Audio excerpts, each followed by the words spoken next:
ஏங்க என்ன வலி சொல்லிட்டு போய் கடைக்கு போய் வாங்கிட்டு வரேன். நான்லாம் போக மாட்டேன், கிளம்பு. இந்த வேலை செஞ்சு டயர்டா இருக்கு, புடிங்க புடிங்க.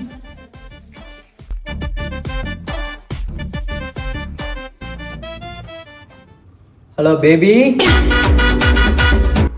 பேபியா?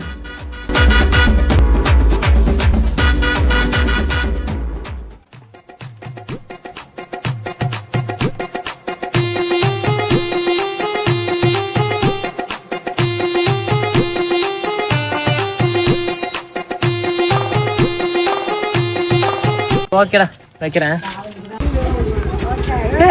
என்னம்மா இங்க? அதெல்லாம் இருக்கட்டும், நீங்க யார்கிட்ட பேசிட்டு இருந்தீங்க? என் ஃப்ரெண்டு கிட்ட பேசிட்டு இருந்தேன். பேபின்னு சொன்னீங்க. ஆமா, அவன் பேர் குழந்தைவேலு. நாங்க செல்லம்மா பேபி பேபின்னு கூப்பிடுவோம். சரி, கடைக்கு தான் நீனே வந்துட்டியே, தேவையானதெல்லாம் வாங்கி. எத்தனை தடவை என்ன ஏமாத்திருப்பா.